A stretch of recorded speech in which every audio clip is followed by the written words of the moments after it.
Hello, hello, hello. Mic check, mic check.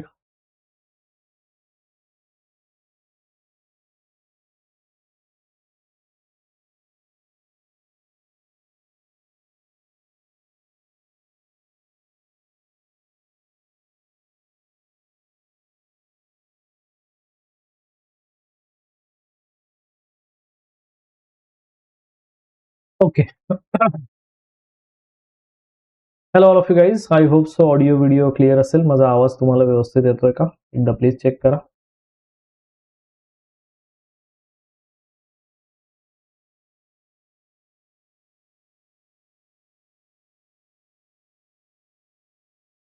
Okay.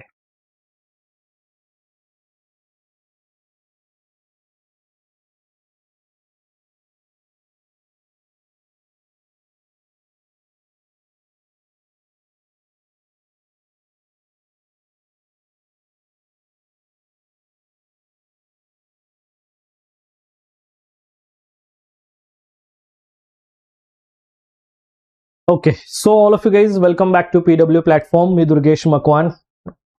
आपल्या सगळ्यांचं मनपूर्वक स्वागत आहे पीडब्ल्यूच्या प्लॅटफॉर्मवर. So all of you guys, okay. I hope so audio video clear आहे आणि आपण आपल्या क्लासला या ठिकाणी सुरुवात करूया. फर्स्ट ऑफ ऑल, एमपीएससी राज्यसेवा पूर्व परीक्षेची आपण या ठिकाणी तयारी करतोय आणि 2026च्या होणाऱ्या प्रिलिम्ससाठी आपल्याला अगदी डिटेल आणि एक बेस्ट तयारी या ठिकाणी करायची आहे. सो तयारी करत असताना बऱ्याचशा विद्यार्थ्यांना अभ्यास कसा स्टार्ट करावा, कुठून स्टार्ट करावा या संबंधित बऱ्याचशा शंका, प्रश्न वगैरे अनेक साऱ्या गोष्टींचा डाऊट्स वगैरे असतात, राईट? सो असे डाऊट्स वगैरे आपण या ठिकाणी दूर ठेवून सगळ्या गोष्टी अगदी सायलेन्सली, व्यवस्थित, कन्सेप्च्युअल क्लॅरिटीसह आपण इथे थोडं समजून घेणार आहोत. या गोष्टींकडे आपण विशेष भर देणार आहोत.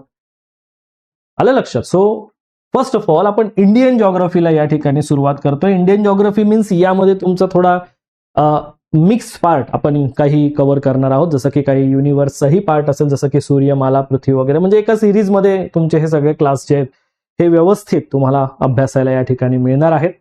सो आज आपला फर्स्ट सेशन आपण या ठिकाणी डिस्कस करणार आहोत. वेळ वाया न घालवता आपण डायरेक्टली टॉपिकलाच इथे सुरुवात करूया, म्हणजे टू द पॉइंट आपला क्लास जो असेल हा व्यवस्थित चालेल.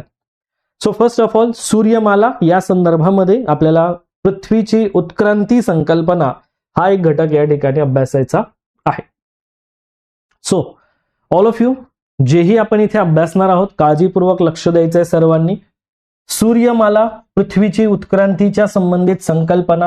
आता यामध्ये काय असतं की सूर्यमालेच्या संबंधित पण आपल्याला आतापर्यंत बरेचसे प्रश्न आलेले दिसून येत असतात राज्यसेवेच्या प्रिलिम्सला सुद्धा, की जे प्रश्न स्पेसिफिकली त्या पर्टिक्युलर प्लॅनेट रिलेटेडच आपल्याला बघायला मिळत असतात, राईट? मग त्या प्लॅनेट रिलेटेड त्याच गोष्टीने आपल्याला हा सगळा भाग बघायचा असतोय. आता एकंदरीत सूर्यमाला अभ्यासणं म्हणजे आता बऱ्याच जणांना काय असतं की आपण जे रेफरन्सेसमध्ये आपण जी इन्फॉर्मेशन असतो ती तशीच तशी बघून घेतो, बट त्यावर आपण काही असं लॉजिक लावत नाही की यावर कसा प्रश्न येऊ शकतो, यावर फॅक्च्युअल प्रश्न कसे येऊ शकतील, विधानांचे प्रश्न कसे येऊ शकतील, कन्सेप्च्युअल प्रश्न कसे येऊ शकतील, याचा आपण जास्त लॉजिक लावत नाही किंवा याचा आपण जास्त विचार करत नाही. आणि त्यामुळे बऱ्याचशा गोष्टींमध्ये आपल्याला थोडं त्या कन्सेप्ट असतील वगैरे त्या इनकम्प्लीट वाटत असतात. बट बेसिकली सूर्यमालेचा अभ्यास करताना त्याचा एक स्पेसिफिक फॉर्म मध्ये जर आपण अभ्यास केला तर आपल्याला त्यातले सर्व कॉम्पोनंट व्यवस्थित समजतात. येते लक्षात? मग सर ते सगळे कॉम्पोनंट व्यवस्थित समजून घेण्यासाठी कसा अभ्यास केला पाहिजे किंवा काय काय पॉइंट्स आपण कव्हर केले पाहिजे, तर एक काम करूया, आपण त्या पॉइंट्सकडे थोडं व्यवस्थित लक्ष देऊ. म्हणजे काय होईल की तुम्हाला त्याची एक क्लॅरिटी, त्या टॉपिकला अभ्यासण्याची एक पूर्ण क्लॅरिटी तुम्हाला मिळून जाणार. Okay. So first of all, mercury. आता या ठिकाणी मर्क्युरीचा विचार जसं आपण करतोय, बुध ग्रहाचा जो आपण इथे विचार करतो, यामध्ये काय असतंय की जसं की आता आपण बघणार एक स्पेसिफिक फॉर्मॅटमध्ये आपण इन्फॉर्मेशन बघणार की जसं की त्याचं नाव काय आहे, त्याचं कॅरेक्टरिस्टिक्स काय आहे, ऍटमॉस्फिअर म्हणजे क्रस्ट, मिनरल, त्याचं ऍटमॉस्फिअर कसं आहे, त्याचं क्रस्ट कसं आहे, बरोबर की नाही, त्याच्यामध्ये त्या ठिकाणी आढळणारे मिनरल्स कोणते कोणते आहेत त्या रिलेटेड इन्फॉर्मेशन असेल. सोबत इथे temperature, revolution time, rotational time, शोध कुणी लावला आणि त्याचे सॅटेलाइटचं नंबर म्हणजे त्याला उपग्रह वगैरे काय आहेत वगैरे याची ही इन्फॉर्मेशन आपण बघणार. मीन्स काय की एनी काइंड ऑफ जो काही घटक असेल, जो इन्फॉर्मेशनचा भाग असेल, तो आपल्याला या ठिकाणी व्यवस्थित समजून जाईल. ही पूर्ण इन्फॉर्मेशन जी आहे ही आपल्याला इथे व्यवस्थित लक्षात घेता येईल. त्यामुळे काय की थोडं व्यवस्थित लक्षात असू द्या सगळ्यांनी की आपण काय बघणार आहोत. ठीक आहे.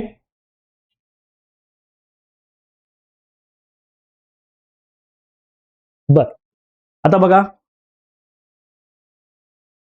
सगळ्यांना व्यवस्थित सुरू आहे व्हिडिओ आणि audio. I don't think so की कोणालाच काही अडचण असेल या ठिकाणी. सगळं व्यवस्थित चाललंय, काहीच प्रॉब्लेम नाहीये.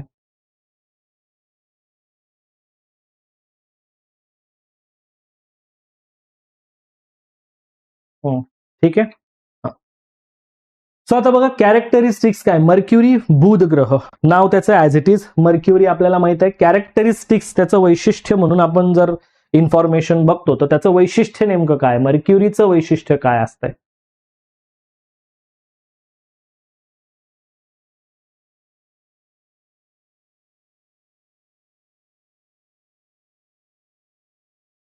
ओके, बरं का, सगळं व्यवस्थित चाललंय माझ्याकडून पण. हा, मी जस्ट चेक केलं, तुम्ही पण एकदा चेक करा. व्यवस्थित चाललंय सगळं, काहीच इश्यू नाहीये, कुठेच काहीच प्रॉब्लेम नाहीये. ऑल ऑफ यू गाईज एकदम व्यवस्थित चाललंय सगळं.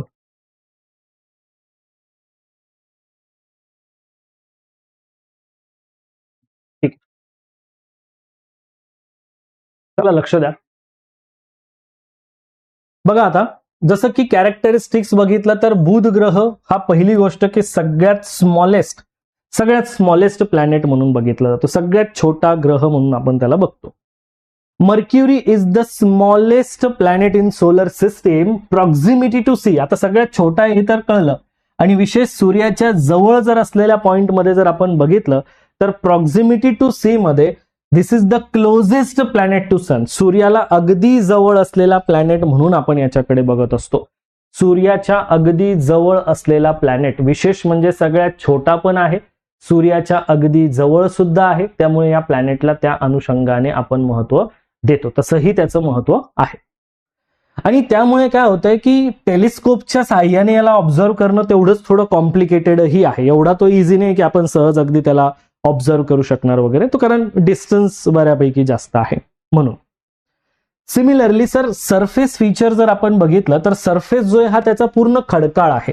आलं लक्षात. बुध ग्रहाच्या बाबतीमध्ये जो सरफेस आहे, मोस्टली या पॉइंटने आपण का बघतोय, जसं मी बोललो की ग्रहांच्या कॅरेक्टरिस्टिक्सवर तुम्हाला प्रश्न येतात. जर तुम्ही व्यवस्थित हे सगळे पॉइंट अभ्यासत असाल तर तुम्हाला याचा अंदाज येईल की जेव्हाही आपण प्रश्न किंवा जेव्हाही एखादा टॉपिक बघत असतो तर आपण PYQ अनालिसिसच्या बेसिसवर हे समजून घ्यायचं की आपल्याला प्रश्न जो आहे हा कसा विचारला जाऊ शकतो. प्रश्नांचे मल्टिपल टाइप्स आपल्याला क्रिएट होताना दिसतात. जसं की काही विधानात्मक प्रश्न असतात, काही विसंगत स्वरूपाचे प्रश्न असतात, बरोबर की नाही. काही आपल्याला फॅक्च्युअल प्रश्नही बघायला मिळत असतात, काही योग्य अयोग्यच्या फॉर्म मध्ये येत असतात, काही जोड्यांच्या फॉर्म मध्ये येणारे प्रश्न असतात. हे लॉजिक आपण लावायचंय की आता पर्टिक्युलरली जर समजा मला ह्या टॉपिकवर प्रश्न विचारला गेला तर तो कसा विचारला जाऊ शकेल. आलं लक्षात. आणि मग मी त्या अनुषंगाने या टॉपिकचा विचार करेल पूर्णपणे की काय टॉपिक असू शकतो किंवा कसा प्रश्न जो आहे हा इथे विचारला जाऊ शकतो. आलं लक्षात. सो हे लॉजिक जे आहे हे थोडंसं आपण इथे विचारात घ्यायचं, किंवा हे लॉजिक नुसार जर आपण अभ्यास केला तर आपल्याला त्याची क्लॅरिटी व्यवस्थित मिळते. क्लिअर आहे. बर, सो आय होप आता हे समजतंय मी काय सांगितलं तुम्हाला. बर, मग सर ऍटमॉस्फिअर, क्रस्ट आणि मिनरल्स काय. त्या ठिकाणी या ग्रहाचा विचार करताना तिथे वातावरण कसं आहे, पृष्ठभाग कसा आहे, तिथे खनिज कोणते कोणते आढळतात, या पॉइंटचा लॉजिकल विचार करावा लागेल.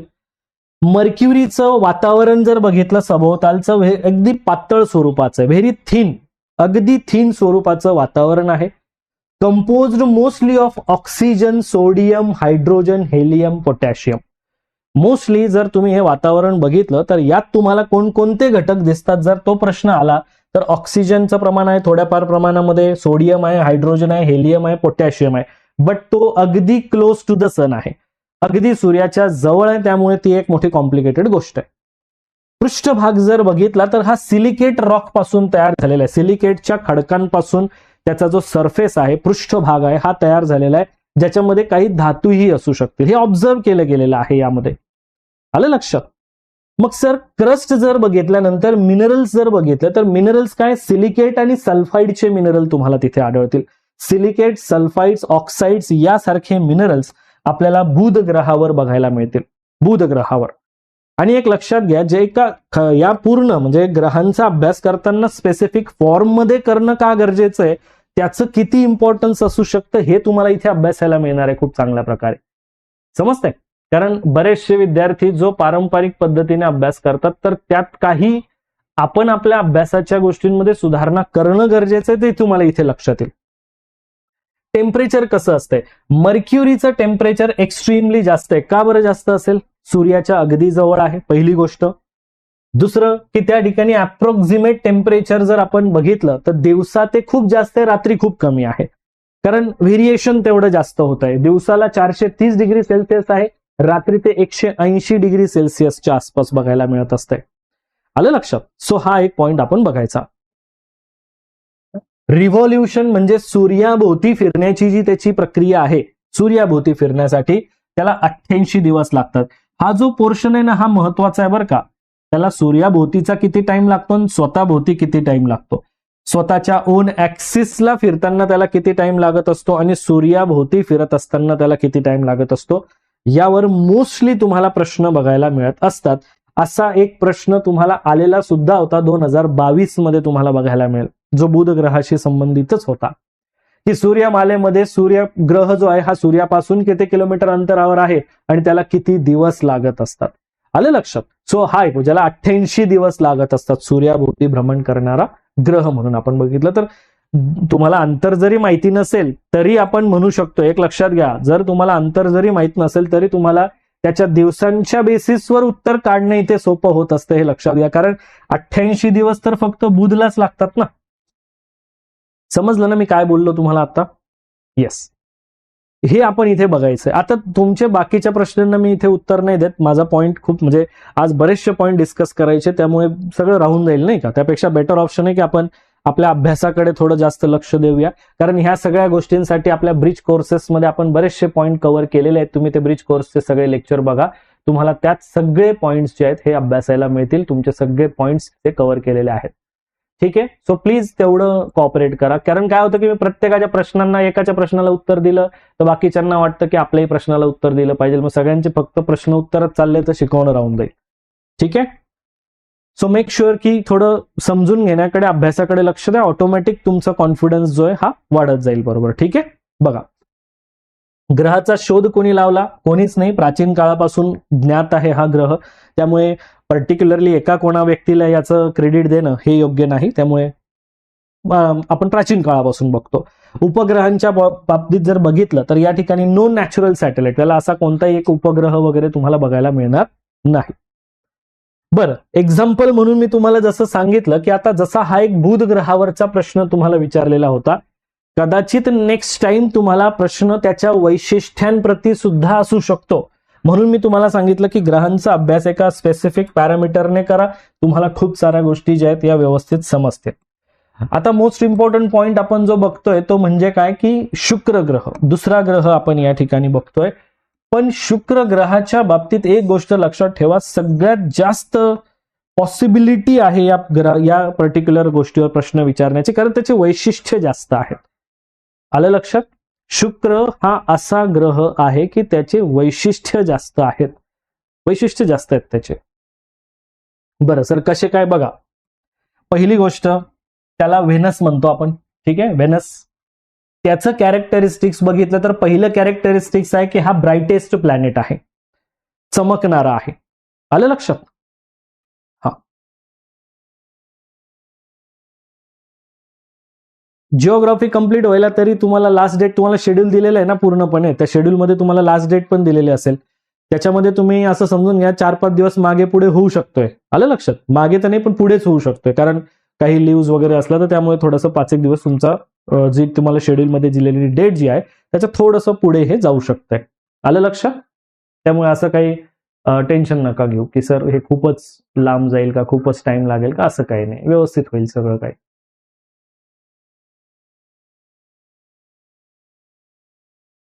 ठीक आहे.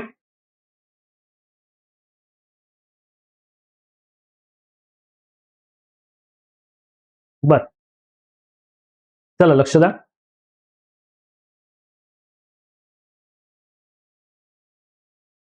तो ब्राइटेस्ट प्लॅनेट म्हणून आपण बघतो in the night sky and is often called evening star or morning star. याला इव्हिनिंग स्टार किंवा मॉर्निंग स्टार म्हणून पण ओळखलं जातं.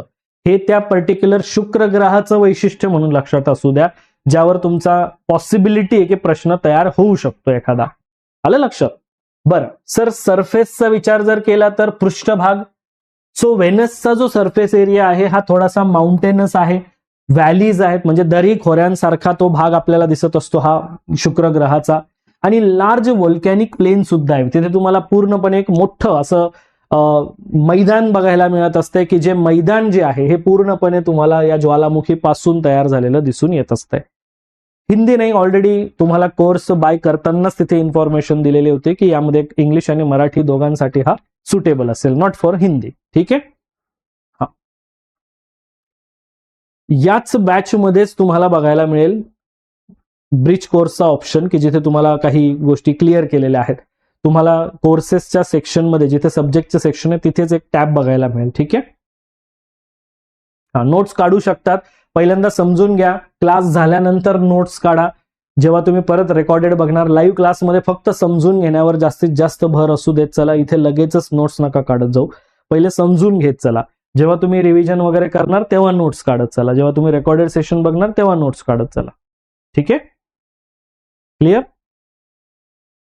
बर सर, आता या पर्टिक्युलर व्हेनसचं ऍटमॉस्फिअर वगैरे कसं आहे? Atmosphere, crust, minerals. ऍटमॉस्फिअर जर तुम्ही बघितलं तर इथे थिक ऍटमॉस्फिअर आहे, जाड वातावरणाची रचना आपल्याला बघायला मिळते, पर्टिक्युलरली या शुक्र ग्रहाची रचना बघताना. मेनली मात्र त्या ठिकाणी जर तुम्ही बघणार तर कार्बन डायऑक्साईडचं प्रमाण जास्त आहे. क्लाउड्स बघायला मिळतील की जे सल्फ्युरिक ऍसिडचे क्लाउड्स इथे जास्त आहे, असं याचं स्वरूप आहे. सल्फ्युरिक ऍसिडचेही क्लाउड्स तुम्हाला इथे खूप जास्त बघायला मिळत असतात, असं त्याचं स्वरूप आहे. ठीक आहे. बर, पृष्ठभाग जर बघितला तर हा बेसॉल्टचा आपल्याला तयार झालेला बघायला मिळतो. मोस्ट ऑफ जो पृष्ठभाग आहे याचा हा बेसॉल्टचा पृष्ठभाग आपल्याला दिसून येतो, बेसॉल्ट पासून तयार झालेला. मिनरल जर बघितले तर बेसाल्टिक रॉक पासून, बेसॉल्टच्याच खडकांपासून तयार झालाय, त्यामुळे बेसाल्टिक रॉकचेच तुम्हाला मिनरल्स सुद्धा या ठिकाणी तयार झालेले दिसतात. हे त्याचं एक ऍक्च्युअल स्वरूप आहे या शुक्र ग्रहाचं. हे बघा, अजून आता यामध्ये दिसेल तुम्हाला की हा एक सगळ्यात उष्ण ग्रह म्हणून बघितला जातो, हॉटेस्ट प्लॅनेट म्हणून बघितला जातो, हॉटेस्ट प्लॅनेट. आणि सिमिलरली सरफेस टेम्परेचर त्याचं 462 डिग्रीच्या आसपास असते. का? कारण तिथे ग्रीन हाऊस इफेक्ट निर्माण होत असतो. जसं मी बोललो, कार्बन डायऑक्साईडचं प्रमाण जास्त आहे, सल्फ्युरिक ऍसिडचे ढग आढळतात, त्यामुळे तुम्हाला ही प्रॅक्टिकल रचना तिथे बघायला मिळते की जिथे ग्रीन हाऊस इफेक्ट तयार होतो आणि त्यामुळे तिथे टेम्परेचर पण जास्त आहे. कारण तिथे जे ऍटमॉस्फिअर आहे त्या ऍटमॉस्फिअरमध्ये अगदी थिक स्वरूपामध्ये इथे तुम्हाला ग्रीन हाऊस गॅसेसची रचना दिसून येत असते, त्यामुळे टेम्परेचरही जास्त आहे. राईट. बर, मग सर रिव्हॉल्युशनचा टाइम कसा आहे? रिव्हॉल्युशन म्हणजे सूर्याभोवती फिरण्यासाठी किती दिवस लागतो? आता इथे थोडंसं व्यवस्थित लक्षात घ्या. सूर्याभोवती फिरण्यासाठी लागतात 225 दिवस. सूर्याभोवती एक चक्कर पूर्ण करण्यासाठी लागतात 225 दिवस, पण मात्र स्वतःच्या ओन ऍक्सिसला फिरायला लागतात 243 दिवस. म्हणजे इथे त्याचं दिवस हा वर्षापेक्षाही मोठा आहे. दिवस हा त्याच्या एका वर्षापेक्षाही मोठा आहे, हे तिथे लक्षात ठेवायचं आपण. आलं लक्षात? क्लॅरिटी समजली का? सिंपल, दिवस हा वर्षापेक्षा मोठा आहे. कारण का की इथे आपल्याला दिसतंय ना की सर त्याचं ऍक्सिस भोवती फिरायला, स्वतः भोवती फिरायला त्याला जास्त टाइम लागतोय, सूर्याभोवती फिरायला त्याला कमी टाइम लागतोय. समजतंय? हा डिफरन्स इथे लक्षात घ्या. बरं सर, शोध कोणी लावला? हा सुद्धा एन्शियंट टाइम पासून आहे, त्यामुळे कोणाला क्रेडिट देता येणार नाही. बरं सर, नंबर ऑफ सॅटेलाइट आणि मेजर सॅटेलाइट याला उपग्रहांचा काही पॉइंट नाही. ठीक आहे सर, पुढचा पॉइंट येतो पृथ्वी संबंधित. पृथ्वीच्या रिलेटेड काय आपल्याला घटक विचारले जाऊ शकतात? पृथ्वीच्या रिलेटेड पण तुमचा जेव्हा क्वेश्चन क्रिएट होतो तर त्यामध्ये फीचर्स अँड ऑल याच गोष्टींवर तुमचे मोस्ट ऑफ जे क्वेश्चन्स आहे हे इथे फॉर्म होतील.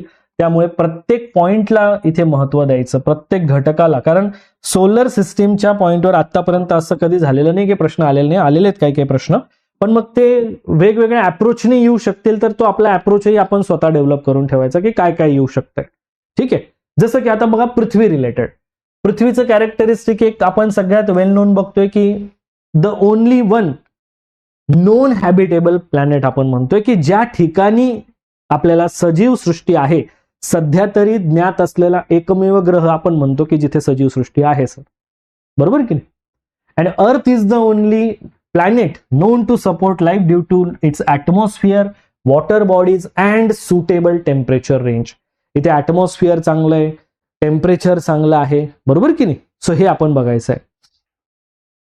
देन सर सरफेसचा पॉइंट कसा आहे, पृथ्वीच्या सरफेसवर 71% पार्ट जो आहे हा पाण्याने कव्हर झालेला आहे आणि सिमिलरली 29% पार्ट जो आहे हा लँड एरियाने कॉन्टिनेंटने कव्हर आहे. हे तर बेसिक इन्फॉर्मेशन सगळ्यांनाच माहिती आहे, राईट. ही बेसिक इन्फॉर्मेशन सगळ्यांना माहिती आहे. सिमिलरली सर ऍटमॉस्फिअर कसं आहे, हा पृथ्वीचं ऍटमॉस्फिअर हे सगळ्यात बेस्ट म्हणतो आपण, हे लक्षात घ्या. बेस्ट म्हणू शकतो कारण इथे नायट्रोजन 78%, ऑक्सिजन 21% आहे की जे ह्युमन लाईफसाठी, ऑर्गॅनिझमसाठी मोस्ट इम्पॉर्टंट आहे. क्रस्ट जर बघितलं तर इथे तुम्हाला अनेक साऱ्या टेक्टॉनिक प्लेट्स बघायला मिळतात, भूपट्ट. कारण आपल्याला एक गोष्ट माहिती आहे ना की पृथ्वीवरचं सगळं भूकवच जे आहे हे ॲस्थेनोस्फिअरवर फ्लोटिंग आहे, तरंगत्या फॉर्ममध्ये आहे, की ज्याच्यामध्ये काही मुवमेंट झाली की या मुवमेंटमुळे इथे हालचाली घडून येऊ शकतात. सो ते त्याचं स्वरूप आहे. ही भूपट्टांची एकंदरीत एक रचना आपण इथे कन्सिडर करत असतो. हे भूपट्टांचं एक स्वरूप आपण इथे लक्षात घेत असतो. आलं लक्षात सर्वांना. हे आपण एक क्लॅरिटी इथे लक्षात ठेवायची की स्वरूप काय आहे टोटल भूपृष्ठाच्या रचनेमध्ये, हे कसं आहे. मिनरल कोणते आढळतात याच्यामध्ये, आपल्याला पृथ्वीवर क्वार्ट्स, फेल्डस्पार आणि मायका यासारखे प्रायमरी मिनरल्स आढळतात. हे या गोष्टीवर प्रश्न जर विचारला गेला तर लक्षात असू द्या, इथे चुका करू नका. फक्त येते का लक्षात सर्वांना, इथे चुका करू नका, हे लक्षात असू द्या. कारण जर तुम्हाला विचारला गेला की खालीलपैकी कोणता घटक आढळतो किंवा नाही आढळत, तर हे 3 मध्ये तुम्हाला एखादा प्रश्न जो आहे किंवा एखादा पर्याय जो आहे हा इथे दिला जाऊ शकतो आणि तुम्हाला यावर पण प्रश्न विचारला जाऊ शकतो. समजताय मी काय बोललो. येस. ह्या गोष्टी इथे थोडं आपण काळजीपूर्वक बघायचं की प्रश्न कसा फॉर्म होऊ शकतो. इथे दुसरा एखादा कोणता तरी मिनरल ऍड करून देतील आणि मग मात्र तुम्हाला कन्फ्युजन होईल. तो बेटर ऑप्शन आहे की इथे सुद्धा तुमच्या प्रश्नांची पॉसिबिलिटी आहे. टेम्परेचर किती असते सर, ऍव्हरेज टेम्परेचर अर्थचं जे आहे 15 डिग्री सेल्सिअस ऍव्हरेज टेम्परेचर आहे. Average 15 degree Celsius, widely depending on the location and season. आणि हे मात्र तुम्हाला लोकेशन आणि सीझनवरच अवलंबून आपल्याला दिसून येत असतंय, जे की चेंज होत असतंय, सीझन बेसिसवर फ्लक्च्युएशन होत आहे. सूर्याभोवती फिरण्यासाठी 365.25 दिवस लागतात आणि स्वतःसाठी 24 तास लागतात. म्हणजे ओन ऍक्सिसला फिरण्यासाठी 24 तास, सूर्याभोवती फिरण्यासाठी लागतात त्याला 365.25 दिवस. सो हा त्याचा एक पॉइंट आपण बघायचा, हा एक पॉइंट आपण लक्षात ठेवायचा. क्लिअर आहे ऑल ऑफ यू गाईज. ठीक आहे सर. शोध कुणी लावला, एन्शियंट टाइम पासून आहे, कोणाला क्रेडिट देता येणार नाही. सॅटेलाइट आहे जो की आपण मून म्हणत असतो, चंद्र, बरोबर की नाही. चंद्र हा एक सॅटेलाइट आपल्याला या ठिकाणी बघायला मिळतो की जो पृथ्वीचा उपग्रह, एक मुख्य उपग्रह म्हणून आपण याला विचारात घेतो. हे आपण लक्षात ठेवायचं. आलं का लक्षात सर्वांना.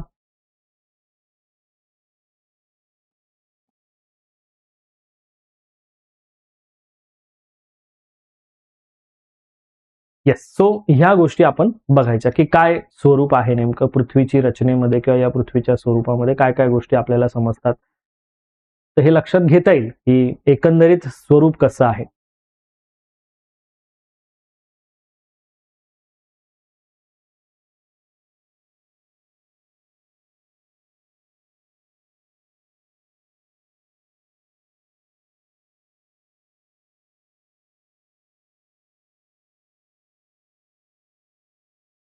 Just a minute all of you.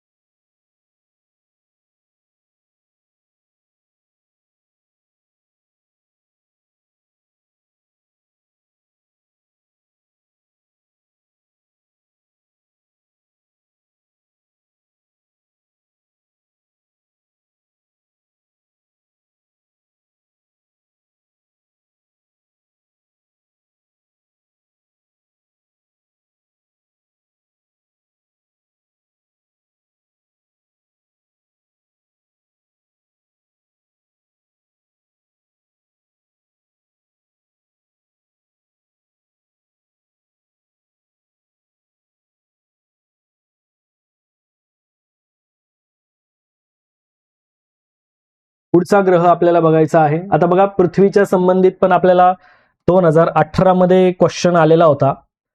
2018 मध्ये जो क्वेश्चन आलेला होता, लक्ष द्या व्यवस्थित, की पृथ्वी 24 तासामध्ये, आता आपल्याला विचारलंय की योग्य विधान कोणतं आहे. 24 तासामध्ये 360 डिग्री फिरते, बरोबर, कारण पूर्ण एक चक्कर पूर्ण होतो ना पृथ्वीचं 24 तासामध्ये. हे तर गोष्ट बरोबर आहे.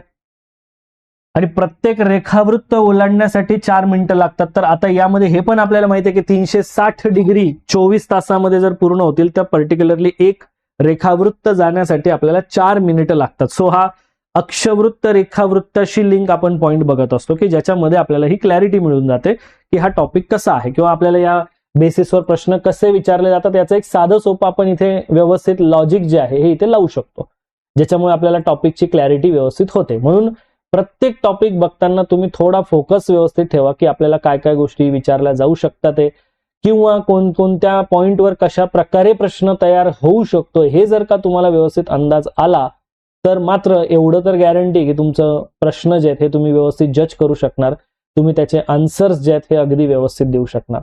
हे मात्र एवढंच फिक्स आहे. आलं लक्षात सर्वांना?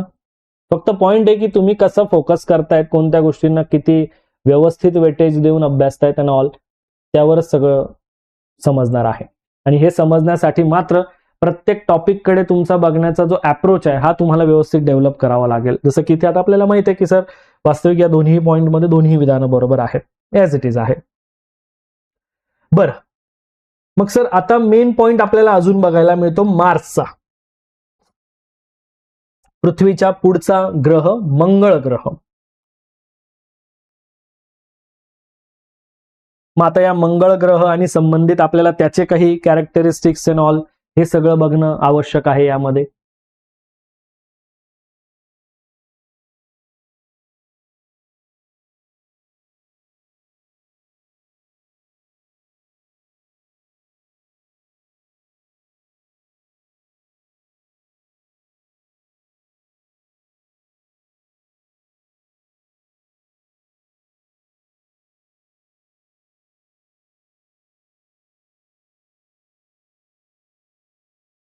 आता बघा याचं वैशिष्ट्य काय आहे, काय वाटतं बरं मंगळ ग्रहाचं काय वैशिष्ट्य असेल? मंगळ ग्रह सर दिसताना थोडा रेडिश कलर मध्ये दिसतो, लालसर कलर मध्ये आम्हाला दिसतो. लालसर आहे, त्याला आपण रेड प्लॅनेट म्हणून बघतो. आणि हे रेड प्लॅनेट म्हणून का, तर कारण त्या ठिकाणी आयर्न ऑक्साईडचं प्रमाण जास्त आहे त्या पर्टिक्युलर त्या भागामध्ये असलेल्या या मंगळ ग्रहाचा पर्टिक्युलर पॉइंट. बरं, मग सर जो रेड कलर आहे तो आयर्न ऑक्साईडचं अभिक्रिया होऊन त्या ठिकाणी रस्ट तयार झाला आणि त्यामुळे आपल्याला रेडिश अपिअरन्स या पर्टिक्युलर मंगळ ग्रहाचा बघायला मिळतो. लालसर कलरचा हा पूर्ण ग्रह आपण इथे बघतो. सर सरफेस फीचर कसं आहे बरं? मग याचं सरफेस पृष्ठभागाचं वैशिष्ट्य तुम्ही कसं बघतात? पृष्ठभाग जर बघितला तर मार्समध्ये या मार्सचा विचार जर केला तर इथे तुम्हाला लार्जेस्ट व्होल्कॅनोज बघायला मिळतात, ज्वालामुखी. जसं की ऑलिम्पस मॉन्स जो आहे हा या ठिकाणचा एक सगळ्यात उंच पर्वत म्हणून आपण बघतो. आणि याच ठिकाणी सगळ्यात खोल दरी सुद्धा आहे, डीपेस्ट कॅनियन सुद्धा आहे, ज्याला आपण व्हॅलेस मॅरिनेरिस म्हणत असतो. तर हे डीपेस्ट पॉइंट सुद्धा आहे. लक्षात, म्हणजे जर तुम्हाला या ओव्हरऑल सोलर सिस्टीम मध्ये जर सगळ्यात उंच आणि सगळ्यात डीप पॉइंट जर बघायचा असेल तर तो आपल्याला मार्सवर बघायला मिळतो. मार्सवर ती रचना आहे. बरं, मग सर ऍटमॉस्फिअर कसं आहे तिथलं? ऍटमॉस्फिअर जर बघितलं तर ऍटमॉस्फिअर हे थिन आहे आणि जे की कंपोज म्हणजे तयार झालेले कार्बन डायऑक्साईड पासून. मोस्टली मार्सवर जर बघितलं तर कार्बन डायऑक्साईड पासून तयार झालेलं वातावरण आहे, with traces of nitrogen and अर्गॉन. इथे तुम्हाला नायट्रोजन आणि अर्गॉन यासारखे वायू पण बघायला मिळतील. जर तुम्ही याचं क्रस्ट बघितलं, क्रस्ट जे आहे हे मोस्टली बेसॉल्टिक रॉक पासून तयार झालेलं आहे. जे क्रस्ट फॉर्मेशन घडून आलेलं आहे तर ते बेसॉल्टिक रॉक पासूनच आहे. आणि याच्यामध्ये आढळणारे खनिज कोणते आहेत? आयर्न, मॅग्नेशियम आणि सल्फर हे घटक तुम्हाला या पर्टिक्युलर मार्स ग्रहावरच बघायला मिळतील. मार्स ग्रहावर हे सगळे कॉम्पोनंट आहेत. आलं लक्षात? सो हे लक्षात असू द्या. ठीक आहे सर, या ग्रहावर टेम्परेचर कसं असेल बरं? आता बघा आपण थोडंसं सूर्यापासून लांब चाललेलो आहेत, राईट? सूर्यापासून आपण थोडंसं डिस्टन्सवर चाललो ना, लांब चाललेलो आहे, राईट? मग डिस्टन्सवर जात असताना आपल्याला त्याचाही एक फरक पडताना दिसतो, जसं की मार्स एक्सपिरियन्सेस कोल्ड टेम्परेचर. मार्समध्ये तुम्हाला दिसेल की थोडंसं कोल्ड टेम्परेचर बघायला मिळत असतंय, जसं की ॲव्हरेजिंग अबाउट -60 डिग्री सेल्सिअस, आणि जसं की व्हॅरी होत असतंय ते ऑलमोस्ट -125 डिग्री सेल्सिअस ते जवळपास 20 degree Celsius at the equator. Sir कोणाचा इक्वेटर? मंगळ ग्रहाचा इक्वेटर जवळ 20 डिग्रीच्या आसपास तापमान असतंय, आणि मंगळ ग्रहाच्या पोल साइडकडे तुम्हाला -125 डिग्री सेल्सिअसच्या आसपास तापमान दिसतंय, ज्याचा ऍव्हरेज आपण काढला तर -60 डिग्री सेल्सिअस हे त्याचं टेम्परेचर आहे मंगळ ग्रहाच्या बाबतीमध्ये. इथे तुम्हाला विधानात्मक गोष्टींमध्ये 4 वेगवेगळ्या ग्रहांच्या बाबतीमध्ये जर समजा प्रश्न विचारला गेला तर लक्षात असू द्या की टेम्परेचरचाही रोल इथे इम्पॉर्टंट ठरेल. कारण जर समजा तुम्हाला विधानं विचारले गेले 3 किंवा 4 ग्रहांच्या संबंधित मध्ये की जे विधानं फक्त त्या ग्रहांच्या टेम्परेचरशी रिलेटेड असेल, सो मेक शुअर की तिथे तुम्हाला उत्तर देता आलं पाहिजे. क्लिअर? समजलं मी काय बोललो? व्यवस्थित लक्षात आलं का सगळ्यांना? येस. बरं, मग sir revolution period around the sun, सूर्याभोवती फिरायला किती टाइम लागेल? 687 दिवस. आणि स्वतःभोवती फिरायला किती टाइम लागेल? 24.6 तास लागतील. 24.6 तास. अप्रॉक्सिमेट नियर टू अर्थच्या बरोबरीचाच एक पॉइंट स्वतःभोवती फिरण्याचा आपण बघू शकतो. मात्र सूर्याभोवती फिरायला जास्त टाइम लागतोय.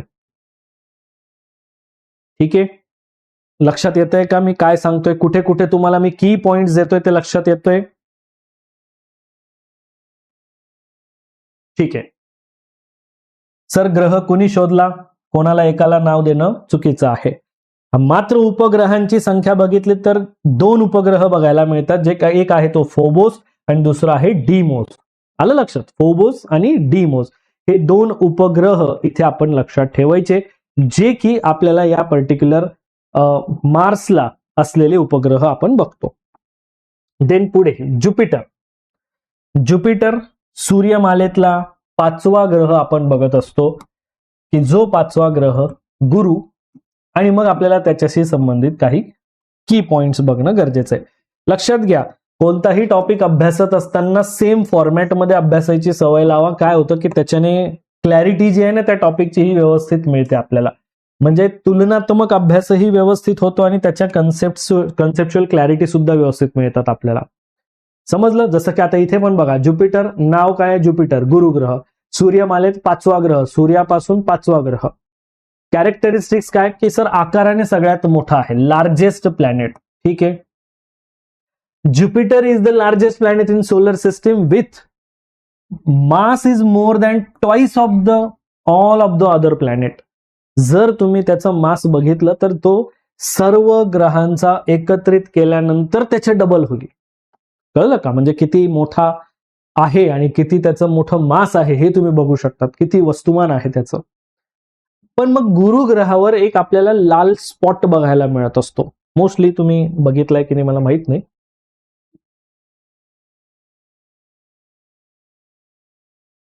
हे बघा, हा दिसतोय का? एक रेड स्पॉट दिसतोय का रे? हा रेड स्पॉट दिसतोय का या ठिकाणी? बघा, गुरु ग्रह सूर्यमालेतला 5वा ग्रह, 1 2 3 4 5, आणि इथे तुम्हाला हा रेड स्पॉट दिसतोय सर्वांना. हा जो रेड स्पॉट आहे तो त्या पर्टिक्युलर त्या गुरु ग्रहावर ज्युपिटरवर असलेला एक पर्टिक्युलर क्लाउड किंवा ज्याला आपण एक वादळ म्हणू शकतोय. आलं लक्षात? जो एक मॅसिव्ह स्टॉर्म आहे, एक मोठं वादळ आहे, ज्याला द ग्रेट रेड स्पॉट म्हणून आपण बघतो. द ग्रेट रेड स्पॉट म्हणतो आपण त्याला.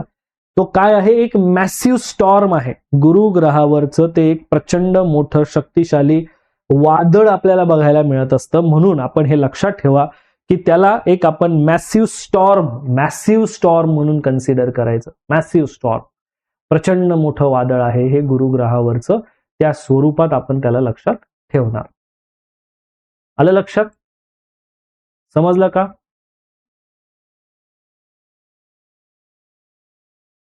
येस. सो या अशा प्रॅक्टिकल पॉइंटने आपण या गोष्टी समजून घेतल्या पाहिजे की काय गोष्टी आहेत किंवा कशा प्रकारचे प्रश्न आपल्याला इथे फॉर्म होऊ शकतील इन ऑल.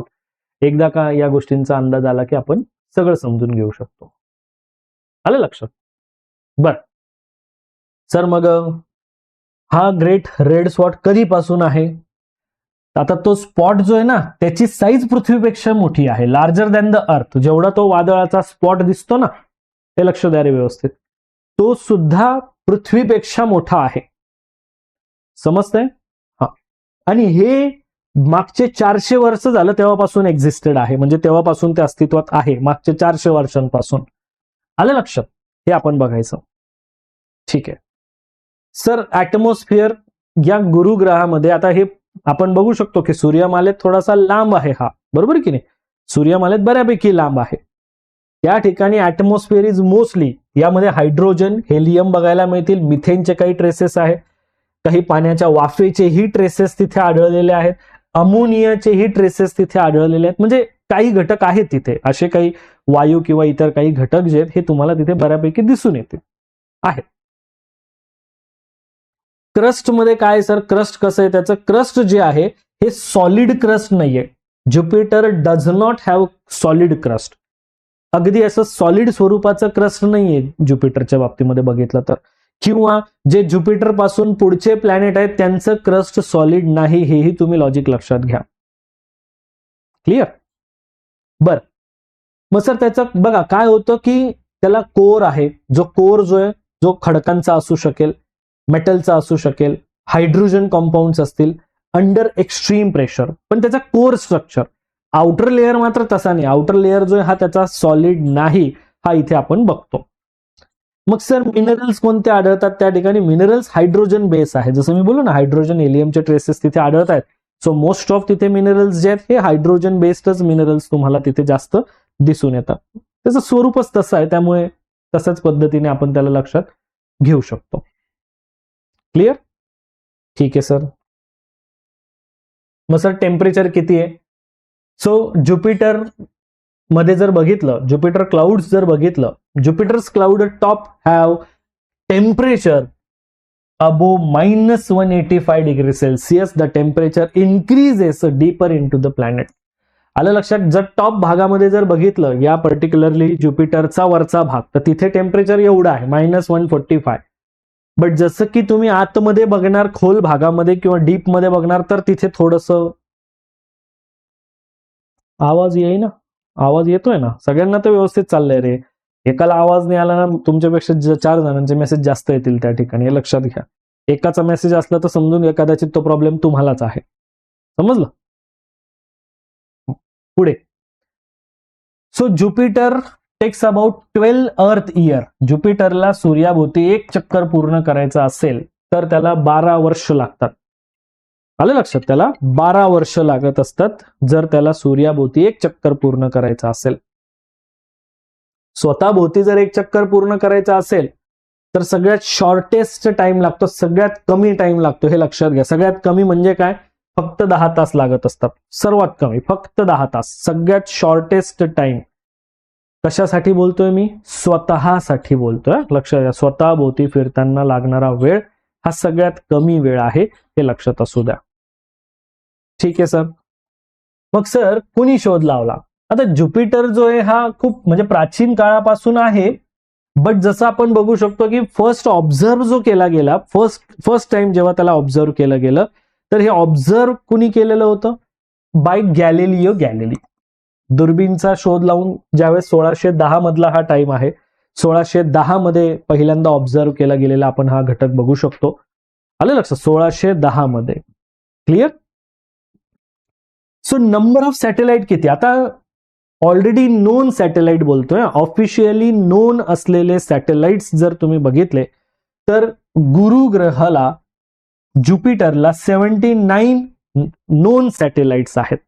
आणि यामध्ये ज्याला आपण गॅनिमेड, कॅलिस्टो, आयो, युरोपा आणि सोबत जसं की या आता हे जे शोधले गेलेले जे उपग्रह आहेत ना, ज्याला गॅनिमेड आहे, त्याच्यानंतर कॅलिस्टो आहे, सोबत आयो आहे, युरोपा आहे, याला गॅलिलियन मून्स म्हटले जातात. कारण गॅलिलिओने सगळ्यात पहिल्यांदा ऑब्झर्व केलं आणि या गोष्टींचा शोधबीद लावला की बाई असं असं आहे.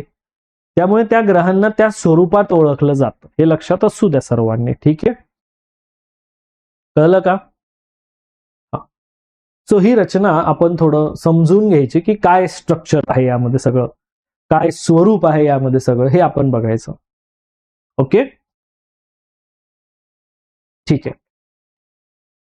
मग सर पुढचा ग्रह येतोय शनी ग्रह, सॅटर्न.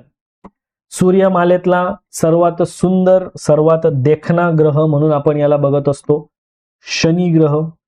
शनीच्या संबंधित त्याला आपण देखणा ग्रह का म्हणतो तोही एक पॉइंट मी तुम्हाला इथे सांगतो, कारण त्याच्या भोवती आपल्याला एक सुंदर कडा बघायला मिळत असते, एक रिंग बघायला मिळत असते, राईट. तर ती रिंग असल्यामुळे आपल्याला तो एक सुंदर देखणा ग्रह म्हणून आपण त्याला लक्षात घेतो, हे आपण बघायचं.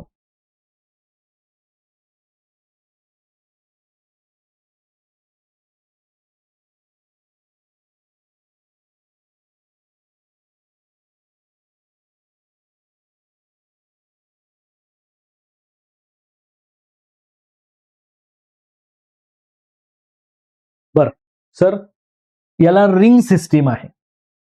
शनीच्या भोवती आपल्याला एक कडा, एक रिंग बघायला मिळत असते, सर्क्युलर रिंग आहे एक त्या ठिकाणी. And Saturn is famous for its prominent ring system, आणि त्यासाठी तो फेमस आहे. पण ही जी रिंग तयार झालेली आहे, ही रिंग कशाची बनलेली आहे? ही आयसी पार्टिकल पासून, काही रॉकी डेब्रिस पासून. डेब्रिस म्हणजे मलबा, आलं लक्षात? खडकाळ मलबा असेल किंवा जे खडकाळ पार्टिकल्स असतील, रॉकी पार्टिकल्स असतील, डस्ट पार्टिकल असतील, त्यापासून ती रिंग तयार झाली. म्हणजे हे सगळे पार्टिकल्स त्या शनी ग्रहाच्या भोवती फिरत असतात, म्हणून आपल्याला तसं त्याचं स्वरूप दिसून येत आहे, तशी त्याची ती आपल्याला रचना दिसून येत असते. गेटिंग माय पॉइंट? आलं लक्षात? हा, सो हे आपण इथे बघायचं की हा सर त्याचं स्वरूप त्या प्रकारे आहे. हा, तुम्हाला नाही विचारणार, नाही डिस्टन्स वगैरे नाही विचारणार तुम्हाला एवढं सगळ्या ग्रहांचं, डोंट वरी अबाउट इट. आलं लक्षात? तुम्हाला काय डिस्टन्स वगैरे एवढं किलोमीटर मध्ये काय तसं काही विचारणार नाही. सेकंड लार्जेस्ट प्लॅनेट जर बघितला तर सेकंड लार्जेस्ट प्लॅनेट आपण बघतोय Saturn is the second largest planet. ज्युपिटरच्या नंतर सॅटर्नच दुसरा मोठा ग्रह आहे, बरोबर की नाही? ज्युपिटरच्या नंतर सॅटर्न हा दुसरा मोठा ग्रह आपल्याला दिसून येतो, कारण पहिला तर आपण बघितला ज्युपिटर आहे, दुसरा मोठा हा सॅटर्नच आहे, म्हणून त्याला आपण त्या स्वरूपात बघतो. त्याचं वैशिष्ट्य आपण त्याच अनुषंगाने लक्षात घ्यायचं. क्लिअर आहे सगळ्यांना?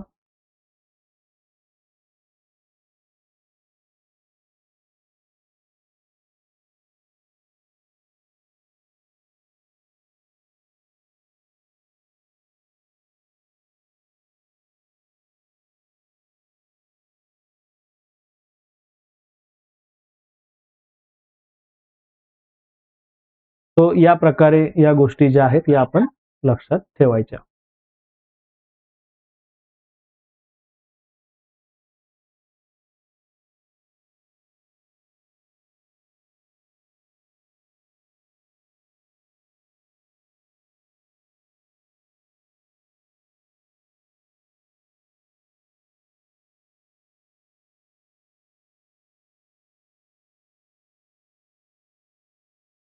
ठीक आहे सर, ऍटमॉस्फिअर नेमकं कसं आहे, तिथलं वातावरणाबद्दल काय सांगणार? तिथलं वातावरण कसं आहे या पर्टिक्युलर सॅटर्नचा विचार करत असताना? ऍटमॉस्फिअर जर बघितलं तर त्यामध्ये primarily composed of hydrogen and helium, आणि त्यात तुम्हाला काही ट्रेसेस मिथेनचेही ट्रेसेस बघायला मिळतील. हायड्रोजन हेलियम तर तिथे आहेच, बट सोबत तुम्हाला तिथे मिथेनचे सुद्धा ट्रेसेस जे आहेत हे बघायला मिळतील. हे त्याचं स्वरूप आहे, म्हणजे तेवढी त्याच्यामध्ये तशी रचना आहे, हे आपण सहज तिथे ऑब्झर्व जे आहे हे करू शकतो.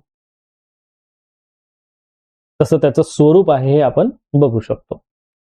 बर, हायड्रोजन, हेलियम आणि मिथेन आणि अमोनिया पण आहे. क्रस्ट कसं आहे? जसं की ज्युपिटर, सॅटर्न जे आहे सॉलिड क्रस्ट यांचं नाहीच आहे, जे कवच आहे ते सॉलिड नाहीच आहे.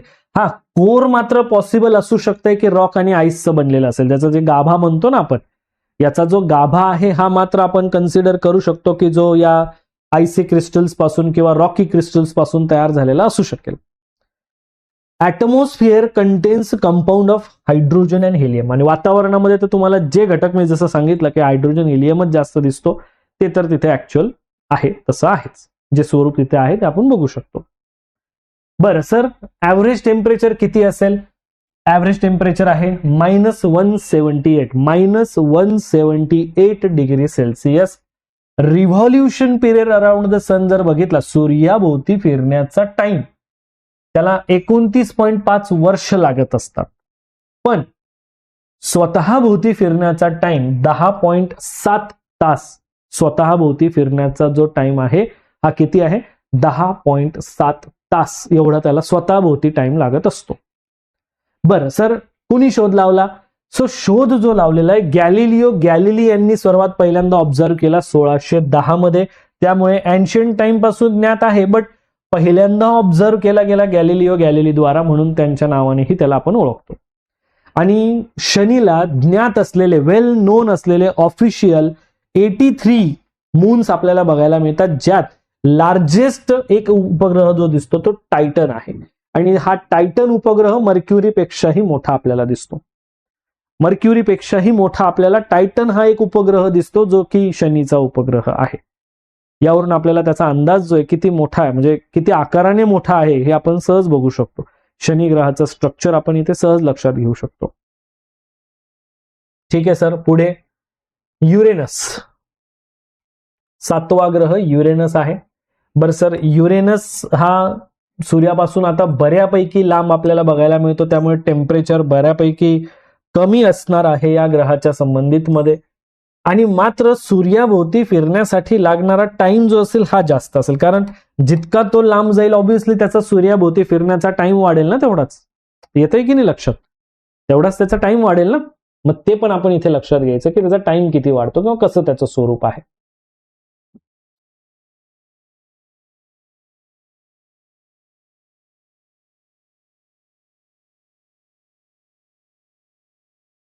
बरं, मग सर आपण जर आता टाइमच्या पर्स्पेक्टिव्हने जर विचार केला की त्याला टाइम कसा किती लागतोय, एकंदरीत टाइमचा जर आपण विचार केला, तर पहिली गोष्ट की हा एक आईस जायंट म्हटला जात असतो. आईस जायंट म्हणजे काय? की बर्फाचा तयार झालेला एक मोठा ग्रह, एक मोठा बर्फाचा ग्रह म्हणू शकतो आपण याला. आईस जायंट म्हणून त्याला, तसं त्याचं आयडेंटिफिकेशन आहे, तसं त्याचं नाव आपल्याला बघायला मिळत असतं, त्या नावाने त्याला आपण ओळखत असतो. हे लक्षात घ्या. समजलं? आईस जायंट म्हणून आपण त्याला लक्षात घ्यायचंय. बरं सर, का म्हणून? कारण तिथे आईस खूप जास्त आहे, जसं की such as water, ammonia, methane. Compared to Jupiter and Saturn पेक्षा थोडंसं तुम्हाला जास्त प्रमाण दिसेल. त्यापासून तो तयार झालेला आहे, तशी त्याची रचना आहे, त्या ग्रहाची रचना आहे, तसं त्याचं स्वरूप आपण इथे ऑब्झर्व्ह करतोय, बघतोय. टिल्टेड ऍक्सिस आहे, त्याचा ऍक्सिस जो आहे हा खूप जास्त झुकलेला आहे, 98 डिग्रीने आहे, त्यामुळे तो आपल्याला असा वरतून खाली फिरतानाचा ग्रह म्हणून आपण त्याला बघतो, जो की वरतून खाली फिरतोय असा आपल्याला त्याचा भास होत असतोय. आलं लक्षात? हे त्याचं स्वरूप आपण या ग्रहाचं बघतोय, त्याची रचना आपण तशी बघतोय, कारण त्याचं भ्रमण तशा स्वरूपामध्ये होत आहे. समजलं? युरेनसच्या बाबतीतलं तुम्हाला भ्रमण त्याचं कसं होतं, काय होतं, या गोष्टीचा एक अंदाज इथे व्यवस्थित आला का एव्हरीवन? येस. पुढे मग सर टिल्टेड ऍक्सिस समजलं. मग सर ऍटमॉस्फिअर कसं आहे?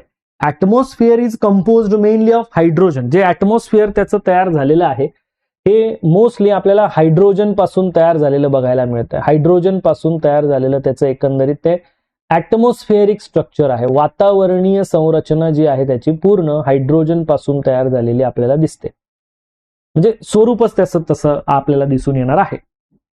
आणि त्यामुळे काय होत असतंय की आता इथे तुम्हाला hydrogen, helium, higher portion of ice like water, ammonia आणि मिथेन हेही तुम्हाला तिथे दिसणार आहे.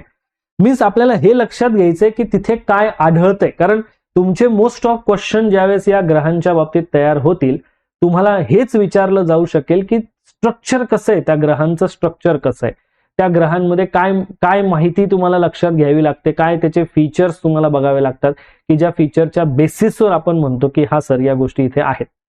आणि तेच आपल्या प्रश्नांसाठीचे मूळ घटक म्हणून आपण बघत असतो, कारण त्या प्रश्नांची रचना त्यावरूनच आपली तयार होणार असते. हे आपण इथे लक्षात घ्यायचं.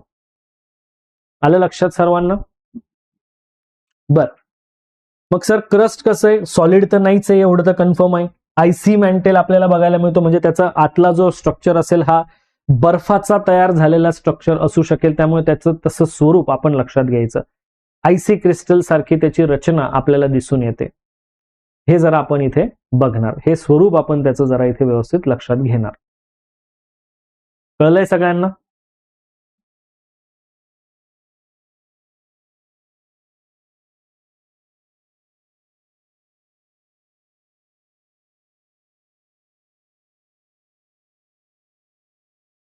तो असं आपल्याला याचं स्वरूप किंवा हे स्ट्रक्चर आपण जरा लक्षात घ्यायचं की काय एकंदरीत त्याचं आहे.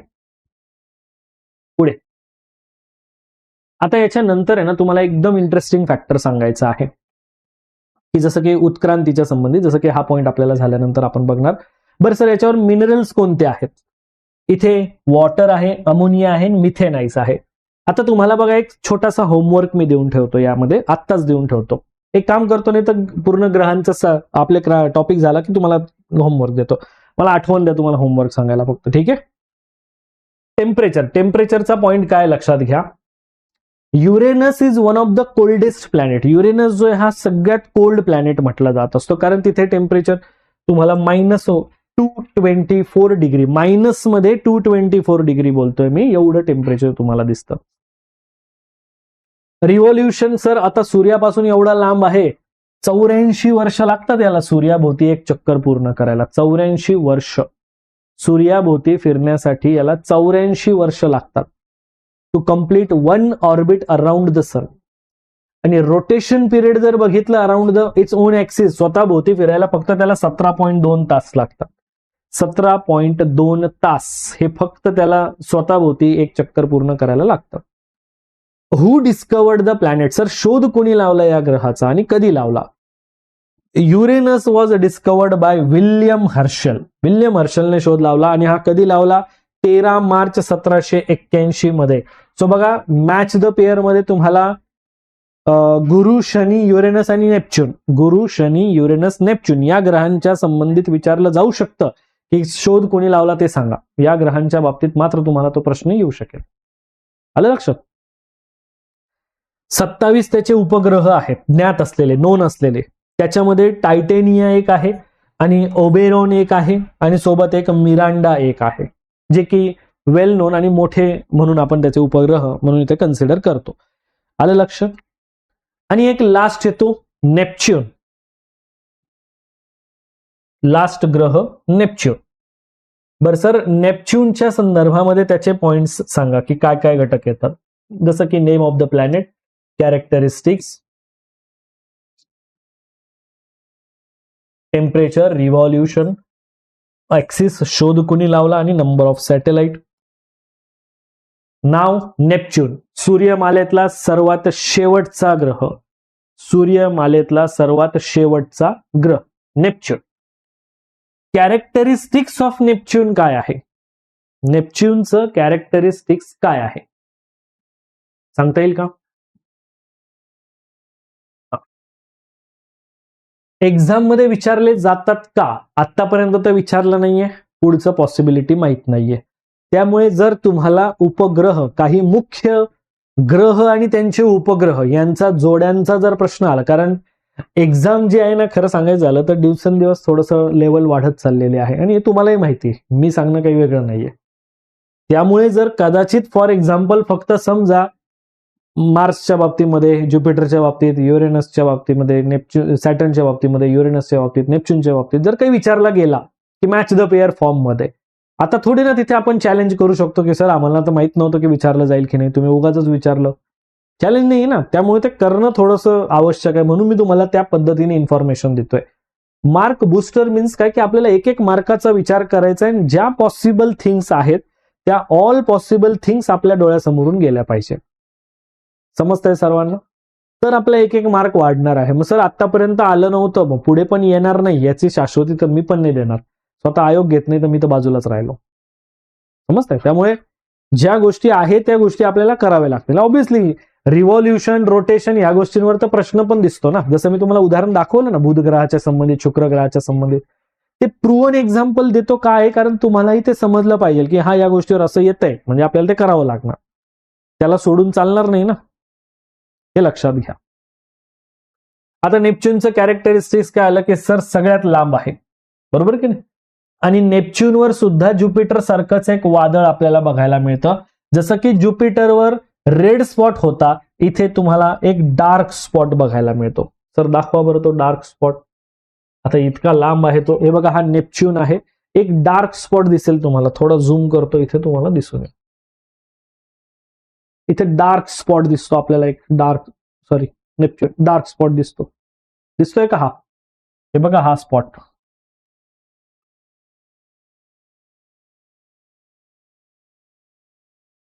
दिसतोय.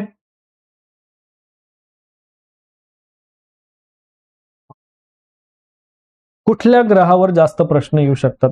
काय वाटतं तुम्हाला? तुमचा प्रश्न जेन्युइन आहे का बरं? आणि काय वाटतं मी तुम्हाला काय उत्तर दिलं पाहिजे? प्रश्न विचारतानाही थोडा लॉजिकल विचार करा ना.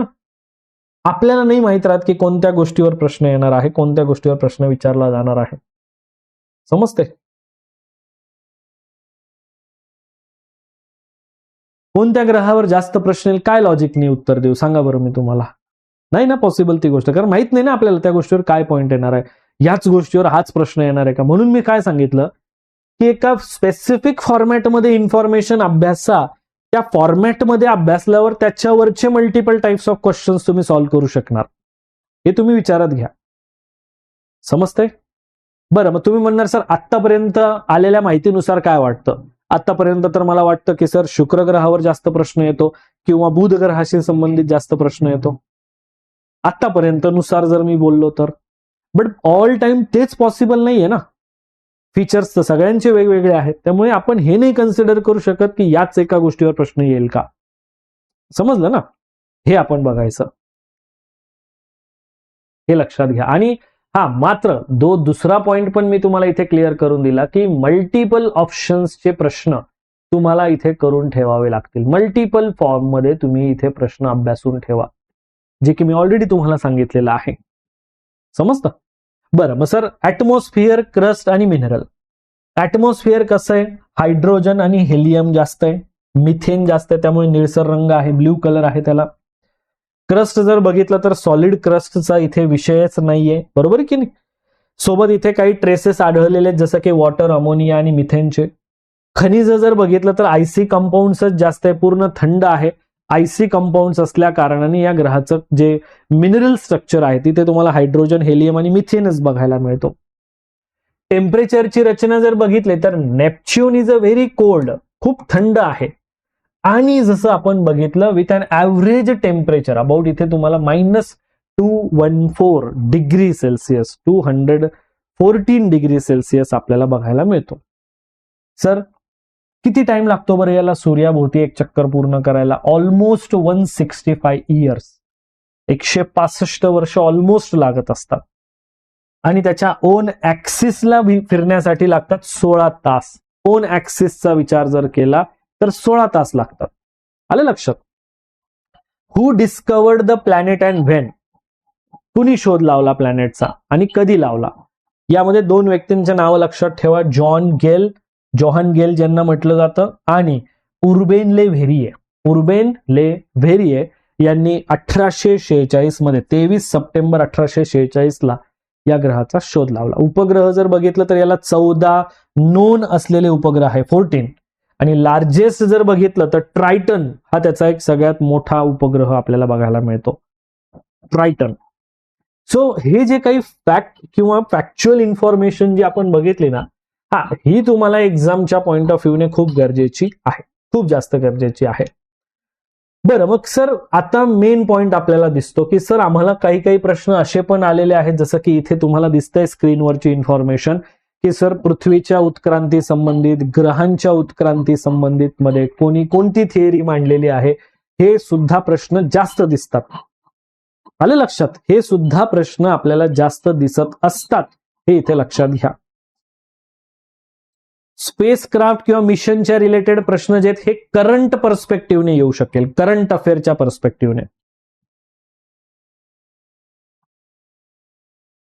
आलं लक्षात? बरं, आता एक नवीन पॉइंट आपण बघतोय, जो की मोस्ट इम्पॉर्टंट पॉइंट आहे, की इन सिंपल की आपल्याला काही थिअरीज दिलेल्या जात असतात की ज्या थिअरीज कोणी मांडलेल्या आहेत, ग्रह निर्मितीच्या संबंधित, पृथ्वीच्या निर्मितीच्या संबंधित संकल्पना कोणी काय मांडलेल्या आहेत त्या संबंधितचे आपल्याला असे प्रश्न दिसतात. जसं की 2022ला हा एक प्रश्न आलेला आहे आणि 2017 मध्येही असाच एक प्रश्न आलेला होता. पृथ्वीच्या उत्पत्ती संबंधितचे सिद्धांत कोणी काय मांडले वगैरे वगैरे या गोष्टींचा पॉइंट आपल्याला दिसतो. बरं, मग सर आता ह्या प्रश्नाचं उत्तर देण्यासाठी पहिली गोष्ट तर हे पण माहित पाहिजे ना की आम्हाला त्या व्यक्तीने ती थिअरी जी तयार केली, ती मांडली, ती काय सांगितलंय नेमकं त्यामध्ये. मग एक काम करू ना की पहिल्यांदा थिअरींचाही पॉइंट समजून जाईल, म्हणजे तुम्हाला या प्रश्नाचं उत्तर देतील. आता ऑलरेडी जर उत्तर द्यायचं ठरलं तर यामध्ये सेफिडची जी थिअरी आहे, ही सेफिडची थिअरी कोणी मांडली, तर ही आपल्याला डॉक्टर बॅनर्जी यांनी मांडलेली दिसते. सर सोबत आपल्याला विद्युत चुंबकीय सिद्धांत हा कुणी मांडलेला आहे, तर हा अल्फवेनने मांडलेला दिसून येतो.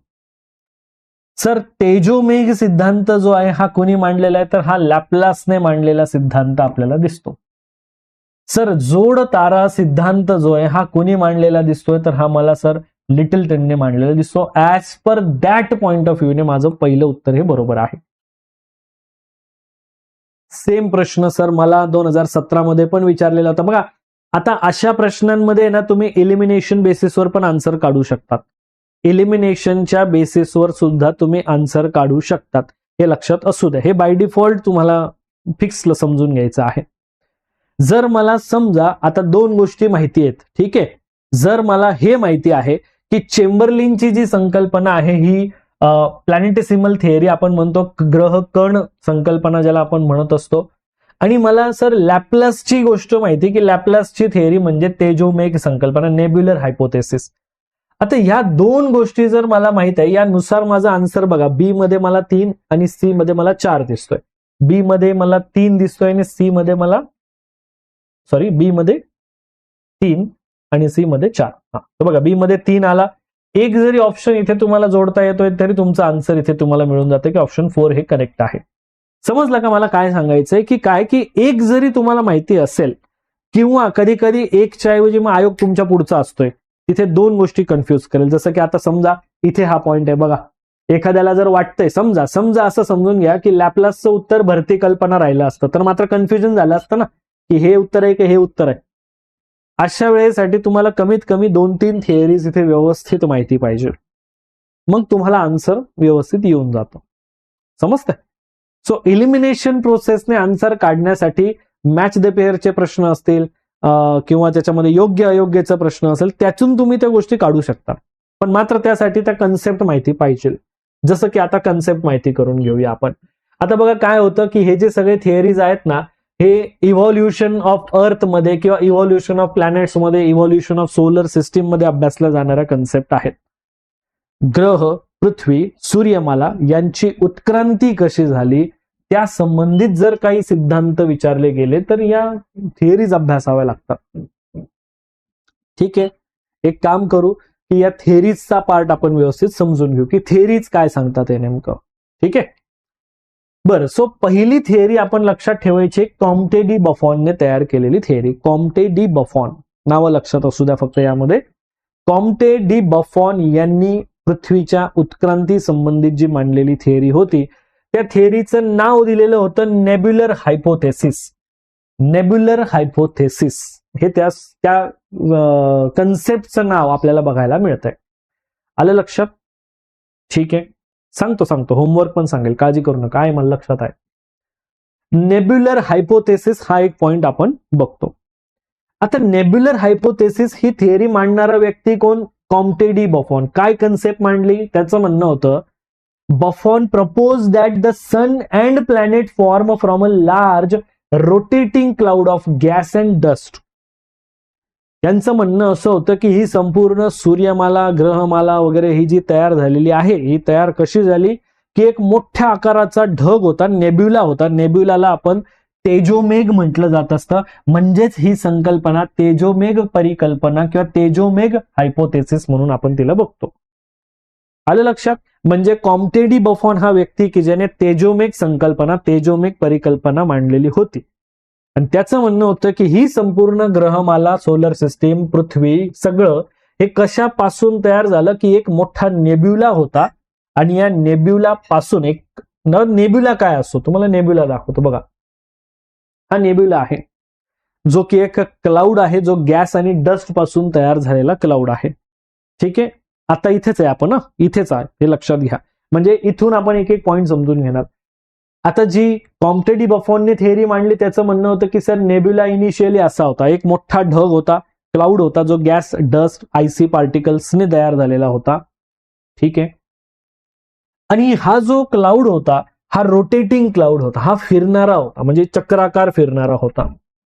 आणि हळूहळू हा नेब्युला मीन्स हा तेजोमेघ थंड होत गेला. थंड होताना तो कॉन्ट्रॅक्ट होत गेला. कॉन्ट्रॅक्ट होणं म्हणजे काय? आकुंचन पावणं. कॉन्ट्रॅक्ट होत गेला म्हणजे काय की हा थंड होत गेला, आकुंचन पावत गेलेला मला दिसून येतो, असं त्याचं स्वरूप आहे. या पर्टिक्युलर ढगांचं तसं ते स्वरूप आहे असं आपण बघतो.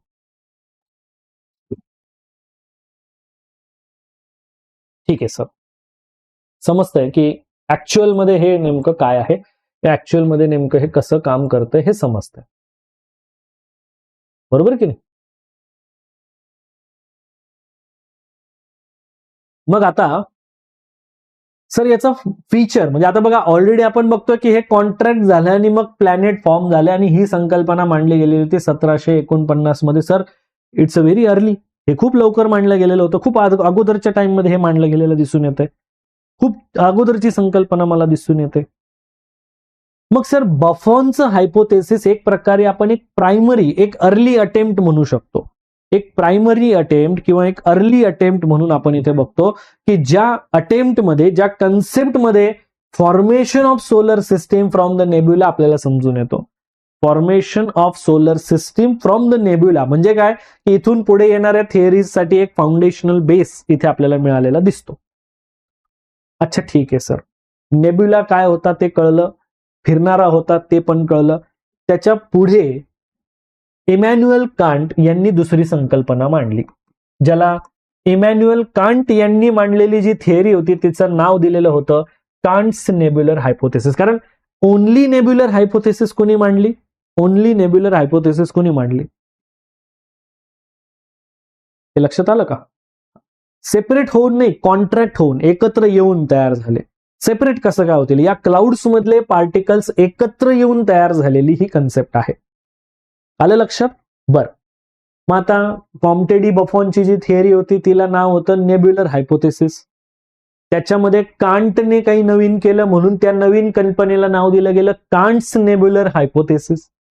कांटची तेजोमेघ परिकल्पना. आलं लक्षात? कांटची नेब्युलर हायपोथेसिस. आता ह्या कन्सेप्टमध्ये त्याचं म्हणणं काय होतं, बफॉनची आयडिया, मग कॉम्टे डी बफॉनची संकल्पना जी होती ही त्याचा आधार होती. But Kant expanded on Buffon's idea suggesting that gravity causes the gas and dust in the nebula to slowly condense into the clumps. जे एकत्र आले, जे पार्टिकल्स एकत्र आले, जवळ आले, गोळा झाले, यामध्ये ग्रॅव्हिटीचा रोल होता हे इमॅन्युअल कांटने मांडलं. म्हणजे इमॅन्युअल कांटने काय ऍड केलं की ते जसं आपण बघत होतो ना की सर हे एकत्र आले, आता तुम्हाला प्रश्न पडला की सर ते कसे काय एकत्र आले. हे एकत्र येण्यामध्ये, आलं लक्षात, हे एकत्र येण्यामध्ये ग्रॅव्हिटीचं कारण होतं. Gravity causes the gas and dust in the nebula to slowly condense into the clumps and these clumps eventually form the planets and sun. आणि हेच क्लम्प्स तयार झाले एकत्र आल्यामुळे आपल्याला हळूहळू आपल्याला दिसतंय की एकंदरीत आपण म्हणणार की प्लॅनेट्स आणि सूर्य हे त्या पद्धतीने तयार झाले, एकत्र येऊन तयार झाले. समजतंय? येस. सो हे लक्षात असू द्या. कॉम्टे डी बफॉनने आपल्याला दिसतंय नेब्युलर थिअरी मांडलेली होती, तिला रिफॉर्म केलं आपल्याला इमॅन्युअल कांट यांनी, म्हणून त्याला कांट्स नेब्युलर हायपोथेसिसही आपण म्हणतो. समजतंय? शब्दशः अर्थ लक्षात घ्या. आणि ठीक आहे, मग सर या फीचरचा काय फायदा झाला? So Kant's hypothesis provide a more detail mechanism. पहिले थोडंसं जे इनकम्प्लीट वाटत होतं त्या गोष्टीमध्ये थोडंसं ऍडिशन मिळाल्यामुळे थोडं आता कम्प्लीट वाटायला लागलं. काही गोष्टी थोडं कम्प्लीट नॉलेजच्या वाटायला लागल्या आपल्याला या ठिकाणी, बरोबर की नाही? How nebula could evolve into planetary system through a gravitational attraction and condensation. Nebula कसा तयार झाला, काय तयार झाला, हे आपल्याला इथे थोडंसं व्यवस्थित समजायला लागलं. असं हे स्वरूप आपण इथे बघतो. ठीक आहे. मग सर ठीक आहे, आता या थिअरीनुसार आपल्याला हे दिसून आलं की हे जे चक्र आहे हे कंडेन्स होताना यामध्ये सगळे एकत्र आले, कारण मध्यभागी ग्रॅव्हिटी स्ट्रॉंग होती म्हणून हे सगळे एकत्र आले. त्याच्या पुढे जर आपण गेलो, त्याच्या पुढे इमॅन्युअल कांटच्या नंतरची संकल्पना, तिसरी संकल्पना आपल्याला दिसते, लॅपलास यांची संकल्पना. लॅपलासची जी थिअरी आहे यामध्ये लॅपलासची नेब्युलर हायपोथेसिस संकल्पना आहे. जसे की कांटची नेब्युलर हायपोथेसिस संकल्पना होती, तशी लॅपलासची नेब्युलर हायपोथेसिस संकल्पना. समजतंय ना? कांटची जशी कन्सेप्ट होती तशीच लॅपलासची सुद्धा नेब्युलर हायपोथेसिसची एक कन्सेप्ट आहे. लॅपलास काय म्हणतात? Laplace refine the nebular hypothesis, अजून त्यामध्ये रिफाईन केलं गेलं, by proposing that the sun and planet form from the spinning disc of gas and dust, की ज्याला प्रोटोप्लॅनेटरी डिस्क म्हटलं गेलेलं आहे. लॅपलास म्हणतात की हे जे तयार झाले ना ग्रह, सूर्यमाला वगैरे, एका डिस्क पासून तयार झाले, एका तबकडी पासून तयार झाले. जसं की आता ही एक तबकडी आपण बघतो, ही गॅस अँड डस्ट पासून तयार झालेला हा जो नेब्युलाची ही तबकडी ज्यावेळेस आपल्याला दिसते की हा गॅसचा जो क्लाउड होता हा असा छोटा छोटा होत गेला. ठीक आहे, छोटा होत गेला आणि तो एका डिस्क फॉर्म मध्ये तयार झाला. डिस्क फॉर्म मध्ये ही डिस्क रोटेटिंग डिस्क आपल्याला दिसते आणि या रोटेटिंग डिस्क मध्ये आपल्याला हे पूर्ण प्लॅनेट्स अँड ऑल तयार झालेले दिसतात. आणि ही जी डिस्क रोटेटिंग फॉर्म मध्ये आहे यालाच प्रोटोप्लॅनेटरी डिस्क म्हणतो आपण. जी आज असलेली ग्रहांची जी रचना आहे ती अगोदरपासून तशीच एका तबकडीच्या फॉर्म मध्येच फिरत होती. आणि ही डिस्क हळूहळू थंड झाली आणि या डिस्क थंड झाल्यामुळे यातले जे काही पार्टिकल्स होते, gas and dust and IC particles, हे सगळे एकत्र आले आणि ते एकत्र येऊन आपल्याला ही एक फ्लॅट स्वरूपाची सोलर सिस्टीम तयार झाली, की ज्या सोलर सिस्टीम मध्ये सन अँड अदर प्लॅनेट्स आपल्याला इन्क्लूड दिसून येतात. समजलं? हे ते प्लॅनेट्स आपल्याला इथे बघायला मिळतात. हे आपण इथे बघायचं. मग सर याचे फीचर्स काय? सो आता ही जी कन्सेप्ट त्यांनी मांडली होती ही 1796 मध्ये मांडली होती. 1796. फीचर्स मध्ये काय दिसतं आपल्याला की सर लॅपलासच्या थिअरीमध्ये इंट्रोड्यूस केलं गेलं पहिल्यांदा की एक प्रोटोप्लॅनेटरी डिस्क तयार झालेली होती. म्हणजे एक छोटी तबकडी, एक चकती, की ज्या चकतीमध्ये हे सगळे ग्रह गोल गोल गोल गोल फिरतायत, अशी ही पहिली एक डिस्कची कन्सेप्ट जी होती ही लॅपलासच्या माध्यमातून मांडली गेली. आणि त्यांचं म्हणणं होतं which explain the rotational motion and flatten shape. आणि यातूनच ही तबकडी, ही चक्री ही फिरायला लागली आणि एक रोटेशन प्राप्त झालं आणि त्या रोटेशनमुळे हे सगळे ग्रह त्याच्या भोवती फिरायला लागले. थोडं म्हणजे अप्लाइड पार्ट दिसून आला की हा हे बरोबर आहे. बरोबर आहे की नाही? जे ऍप्लिकेशन यामध्ये केलं गेलं ते आपल्याला थोडंसं प्रूव्हन बघायला मिळालं, बरोबर बघायला मिळालं. आणि याच्यामध्ये थोडासा भर जो आहे हा ग्रॅव्हिटी आणि ज्याला आपण कन्झर्वेशन ऑफ अँग्युलर मोमेंटमला पण दिला गेला, ग्रॅव्हिटीवर पण भर दिला गेला की हे सगळं कसं झालं, हे बिकॉज ऑफ ग्रॅव्हिटीने झालं. ग्रॅव्हिटीच्या फिरण्यामुळे आपल्याला हे सगळं झालेलं दिसून येतं. सो या गोष्टीही आपण बघायच्या. ठीक आहे. पुढची संकल्पना मांडलेली होती चेंबरलिन आणि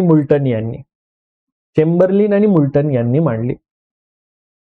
थोडी थिअरी जी आहे ही वेगळ्या रस्त्याला नेली, जरा वेगळ्याच मोशनला नेली. या संकल्पनेला नाव दिलेलं होतं प्लॅनेटेसिमल हायपोथेसिस, ज्याला ग्रह कण परिकल्पना म्हटलं गेलं. ग्रह कण परिकल्पना आलं लक्षात? ग्रह कण परिकल्पना असं त्याला नाव दिलं गेलं. यांचं म्हणणं होतं, चेंबरलिन आणि मुल्टन यांचं म्हणणं होतं की planets form from the collision and accretion. Planets जे तयार झाले हे कोलिजन पासून तयार झाले आणि अक्रिशन पासून झाले. सर कोलिजन म्हणजे काय? एकमेकांशी टक्कर होणं. अक्रिशन म्हणजे काय? एकमेकांशी जोडले जाणं, म्हणजे टक्कर होऊन एकमेकांशी फ्यूज झाले, जोडले गेले. आणि हे जसे फ्यूज झाले, जोडले गेले, त्यापासून मला दिसतंय की सर हे ग्रह जे आहेत हे मोठे मोठे मोठे मोठे होत गेले, असं त्याचं स्वरूप आहे. जसं की स्मॉल प्लॅनेटेसिमल एकत्र आले आणि त्यातून तुमचे जवळ येऊन मोठे ग्रह, लार्जर बॉडीज जे आहेत या तयार झालेल्या दिसतात. And eventually forming a planets. आणि हळूहळू या प्रक्रियेमुळेच आपण स्पष्ट बघू शकतो की हे ऑल प्लॅनेट्स जे आहेत हे फॉर्म झालेले आहेत. आलं लक्षात? हे ऑल प्लॅनेट्स जे आहेत हे फॉर्म झालेले आहेत, हे मी स्पष्ट बघू शकतो. बरं सर, याचे फीचर्स काय आले मग? आता ह्या थिअरीमध्ये तुम्ही बघू शकतात की नेब्युलर हायपोथेसिसच्या एकदम वेगळं म्हणजे अल्टरनेटिव्ह प्रोव्हाइड झालं ना इथे, की नेब्युलर हायपोथेसिस जे म्हणत होते त्याच्यापेक्षा हे वेगळंच काहीतरी नवीन आलं. ही वेगळी संकल्पना आली की ज्यामध्ये नेब्युलर हायपोथेसिसच्या वेगळ्या पद्धतीने की nebular hypothesis by focusing on gradual growth. Nebular hypothesis मध्ये असा पॉइंट नव्हता, पण इथे हा जो पॉइंट आहे हा सांगतो की सर ही ग्रहांची जी रचना आहे ही ग्रॅज्युअल ग्रोथ झालेली आहे. हळूहळू त्यांचा आकार मोठा मोठा मोठा मोठा होत गेला. तो कसा झाला की हे जे छोटे छोटे पार्टिकल्स होते हे एकमेकांशी कोलिजन त्यांचं घडून आलं. कोलिजन सोबत त्यांचं अक्रिशन घडून आलं, म्हणजे टक्कर पण झाली आणि ते एकमेकांशी फ्यूज पण झाले, जोडले पण गेले आणि त्यातून त्यांचा आकार मोठा होत गेला. आलं लक्षात? So it explain the diversity in size and composition of planet. But जसं मी बोललो की आता ह्या गोष्टीवर फोकस केला तर यातून आपण हे म्हणू शकतो ना की ग्रहांचे आकार छोटे मोठे जे आहेत हे कदाचित त्यामुळे असू शकेल कारण त्यांचं कोलिजन कसं झालं, छोट्यांचं झालं, मोठ्यांचं झालं वगैरे वगैरे.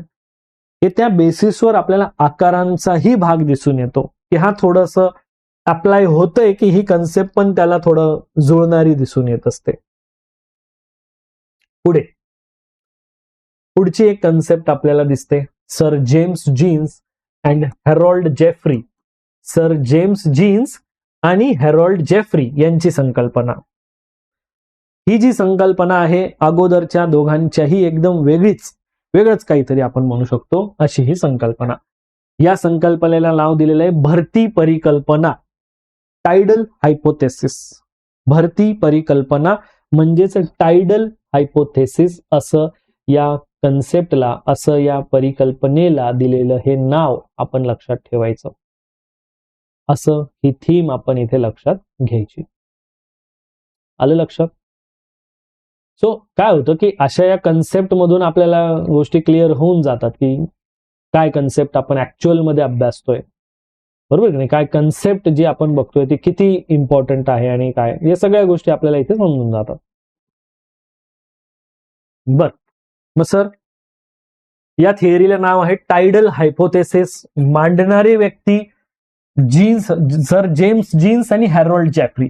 जीन्स आणि जेफ्रींचं म्हणणं होतं की जो सूर्य आहे ना, सूर्य ऑलरेडी लिक्विड फॉर्म मध्ये होता आणि याच्या जवळून एक दुसरा तारा असा वेगाने गेला की जो त्याला कट मारून गेला, नाही का.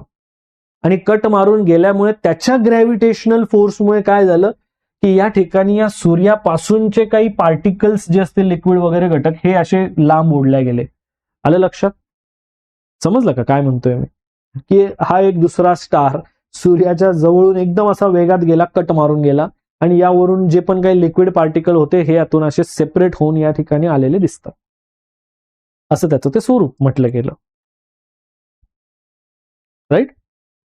काय वाटतं बरं, घडलं असेल का? असं असेल. चेंबरलिन आणि मुल्टनची ही संकल्पना आहे वास्तविक. त्यांसोबत त्यांच्या बरोबरीला अजून जे म्हणजे सोबतीला आपण म्हणू शकतो ना, जे सपोर्टिव्ह बघायला मिळतो तो जेम्स जीन्स आणि हॅरोल्ड जेफ्रीच्या पॉइंट ऑफ व्ह्यूने दिसतोय. जेम्स जीन्स आणि हॅरोल्ड जेफ्रीचं त्यामध्ये ऍडिशनल म्हणणं काय आलं ते आपल्याला इथे विचारलं जाऊ शकतंय. त्या कन्सेप्ट आपल्याला इथे विचारल्या जाऊ शकतात. म्हणून कन्सेप्च्युअल क्लॅरिटीवर थोडा फोकस राहू द्या, ऑलवेज राहू द्या. कारण हेच घटक असतात की जे आपल्याला एकदा व्यवस्थित समजले, एकदा आपल्याला त्याची क्लॅरिटी व्यवस्थित आली की चांगल्या प्रकारे आपण त्याचे आन्सर्स अँड ऑल हे देऊ शकतो. हे लक्षात घ्या. जसं की आता इथे दिसून आलं, सर काय म्हणणं आहे त्यांचं की एक स्टार याच्या जवळून गेला आणि close to the sun and cause the tidal disturbances. आणि ह्या डिस्टर्बन्समुळे त्या सूर्यावरचं काही मटेरियल ओढल्या गेलं, पुल झालं आणि त्यामुळे असे हे छोटे छोटे काही द्रव्य घटक विलग झाले, नंतर ते थंड झाले आणि त्यापासून आपल्याला ही अशी रचना निर्माण झालेली दिसते. असाही एक कॉम्पोनंट आहे, असंही एक स्वरूप आपल्याला इथे दिसतंय, बरोबर की नाही. आपण म्हणणार सर काय आता याच्यामध्ये नेमकं कायच म्हणायचं, हे खरंच असं घडलंय का? कारण प्रत्येक व्यक्तीची एक वेगवेगळी कन्सेप्ट इथे मला दिसून येते आहे. प्रत्येक वेगळ्या एका कन्सेप्टमध्ये मला वेगवेगळा पॉइंट इथे दिसून येतोय, बरोबर की नाही. सो आता ह्या अशा कन्सेप्टमुळे काय होतं की आपल्याला त्या कन्सेप्टवर ज्या गोष्टी विचारल्या जातील त्यावर फोकस करावं लागतं. मग सर ही कन्सेप्ट कधी मांडली? 1917 मध्ये मांडली. की बाह्यकारक घटकाचा परिणाम झाला, याच्यामध्ये त्याचा इनबिल्ड काही रोल नव्हता, पण बाहेरचा एक घटक आला, दुसरा तारा, जो याला एकदम जवळून गेला आणि तो जवळून गेल्यामुळे त्या ठिकाणी भरती निर्माण झाली आणि असं झालं. म्हणजे नेब्युलर हायपोथेसिसच्या एकदम वेगळं कन्सेप्ट इथे तुम्हाला दिसतंय, बरोबर आहे की नाही. की नेब्युलर हायपोथेसिसच्या आयडियाला चॅलेंजेस दिला गेला या कन्सेप्टद्वारा, असंही मला दिसतंय. आय होप मी जे बोलतोय ते समजतंय सर्वांना, राईट. हा, पुढे एक शेवटची कल्पना आपल्याला दिसून येते, शेवटची कन्सेप्ट दिसते, एडविन हबल यांनी मांडलेली संकल्पना. यांचं म्हणणं होतं, ज्याला हबल्स लॉ म्हटलं गेलेलं आहे, एडविन हबल यांनी जी मांडलेली संकल्पना आहे त्याला हबल्स लॉ म्हटलं गेलेलं आहे, ज्याला विश्व विस्ताराचा सिद्धांत आपण म्हणत असतो, विश्व विस्ताराचा सिद्धांत. आता यात काय झालं नेमकं? हबल्स लॉ म्हणतो आपण याला. सिंपल एक्सप्लेनेशन लक्षात घ्या. Hubble observe that galaxies are moving away from us. ह्या ज्या दीर्घिका आहेत, ज्या गॅलेक्सीज आहेत, या आपल्यापासून लांब जात असतात आणि विश्व जे आहे हे विस्तारत चाललेलं आहे असं त्यांचं म्हणणं आहे, विस्तारणारं आहे. आणि जसं आपण बघतोय, and the farther away the Galaxy is faster it moving. जितकी एखादी दीर्घिका आपल्यापासून लांब आहे तेवढी ती मोठ्या प्रमाणात वेगाने विस्तारत आहे, हे त्याचं एक साधं लॉजिक इथे मांडलं गेलं. हे या कन्सेप्टमध्ये आपल्याला म्हटलेलं बघायला मिळेल. आणि ही कन्सेप्ट कोणी मांडलेली आहे, कोणाचं म्हणणं आहे, तर हेही आपण लक्षात ठेवायचं. कारण ईच अँड एव्हरी कन्सेप्ट आपल्याला एका वेगवेगळ्या स्वरूपात त्याची इन्फॉर्मेशन प्रोव्हाइड करणारी माहिती प्रदान करत आहे. कारण आहे ना, तसं स्वरूपच त्याचं आपल्याला दिसून येतं, राईट.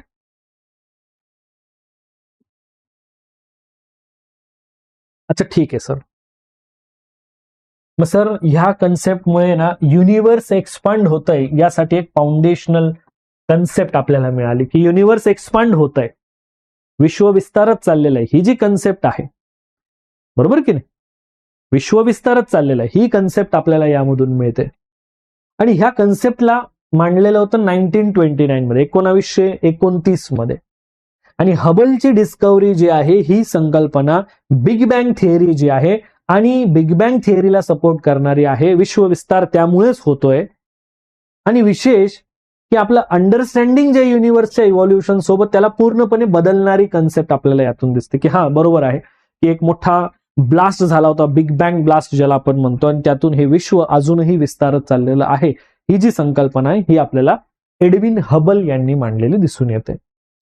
आता ह्या कन्सेप्टच्या रिलेटेड जसं मी बोललो की तुम्हाला जे प्रश्न येतील ते कोणत्या कन्सेप्ट कोणी मांडल्या, त्या कन्सेप्टचं नाव काय वगैरे, या बेसिसवर आतापर्यंत जो प्रश्न आलेला आहे तो ह्या पॉइंटवर आहे, जसं की नेम ऑफ थिअरीनुसारचा प्रश्न.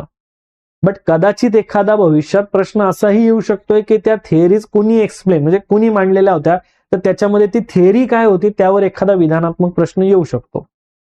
त्यामुळे तुम्हाला थोडा लॉजिकल विचार हा सुद्धा करावा लागेल की सर विधानात्मक प्रश्न विचारला गेला तर काय आन्सर द्यायचे. मग येते लक्षात, विधानात्मक प्रश्नांमध्ये जर आम्हाला या गोष्टी विचारल्या जाईल तर तिथे तोही एक अभ्यास आपल्याला जो आहे हा करून ठेवावा लागेल. समजलं? आता आय होप सो की या आजच्या सेशनमध्ये जे काही पॉइंट्स आपण इथे बघितले हे तुम्हाला व्यवस्थित समजलेले असतील. बरं, आता मेन पॉइंट, तुम्हाला जो होमवर्क द्यायचा आहे तो होमवर्क लक्षात ठेवा. मी इथेच लिहून देतो याच स्लाइडवर होमवर्क.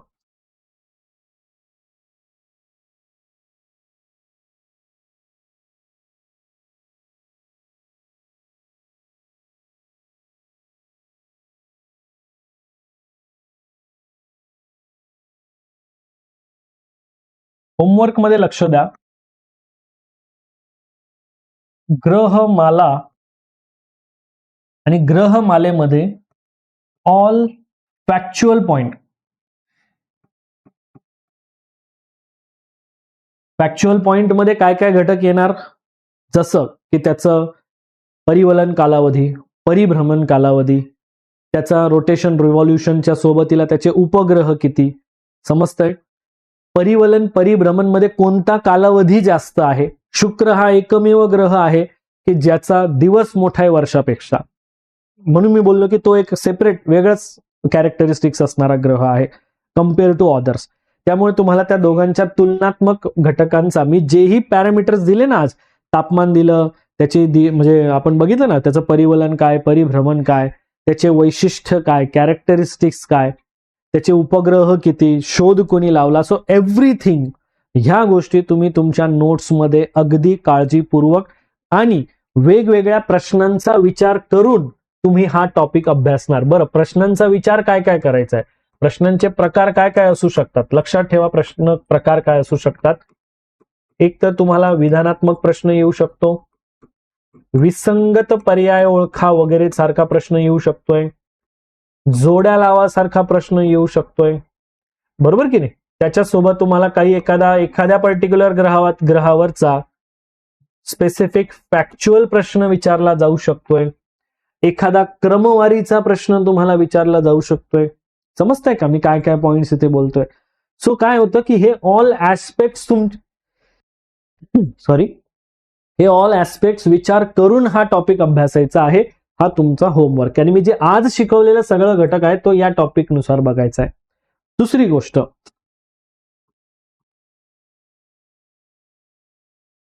पृथ्वीच्या उत्क्रांती संबंधित ज्याही मी संकल्पना सांगितल्या त्याचेही तुम्हाला याच फॉर्मॅटमध्ये वेगवेगळ्या अँगलने विचार करायचा. जसं की समजा एखाद्या वेळेस मॅच द पेअर मध्ये प्रश्न आला तर कोणती कल्पना कुणी मांडली हा येऊ शकतोय.